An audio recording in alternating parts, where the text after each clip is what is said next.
Welcome to Andhraprabha. నేను నాగేశ్వరి. దేశంలో IT రంగంలో కొత్త నియామకాలు నెమ్మదిస్తున్నా హైదరాబాద్ మాత్రం నియామకాల జోరును కొనసాగిస్తోంది. ఏప్రిల్ నెలలో హైదరాబాద్లో 41.5% ఐటీ నియామకాలు పెరిగాయి. ఈ మేరకు ఇండీడ్ అనే ఆన్లైన్ జాబ్ సెర్చింగ్ సంస్థ ఓ నివేదిక విడుదల చేసింది. దీని ప్రకారం హైదరాబాద్ తర్వాతి స్థానంలో బెంగళూరు ఉంది. ఇక్కడ 24% ఐటీ నియామకాలు పెరిగినట్లు ఇండీడ్ తన నివేదికలో పేర్కొంది. ఐటీ నిపుణుల కోసం అగ్ర గమ్యస్థానాలుగా ఈ నగరాలకు పెరుగుతున్న ప్రాధాన్యాన్ని ఇండీడ్ నివేదిక ప్రతిబింబిస్తోంది. ఇండీడ్ వెబ్సైట్ జాబ్ క్లిక్లలో కూడా హైదరాబాద్, బెంగళూరు గణనీయమైన వృద్ధి సాధించాయి.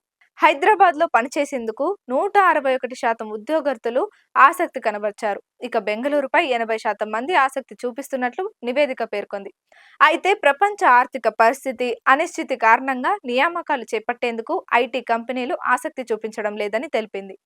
ఈ కారణాల వల్ల దేశవ్యాప్తంగా ఐటీ రిక్రూట్మెంట్లు 3.6% తగ్గుముఖం పట్టాయని కూడా ఇండీడ్ వెల్లడించింది. అంతేకాకుండా ఏపీఐ, జావా స్క్రిప్ట్, అజైల్ వంటి సాంకేతికల్లో నియామకాలు ఎక్కువగా జరుగుతున్నాయని తెలిపింది. ప్రస్తుతం ఏఐ సాంకేతిక అన్ని రంగాలను డామినేట్ చేస్తోంది. ముఖ్యంగా ఐటీ రంగంలో దీని వినియోగం క్రమంగా పెరుగుతోంది.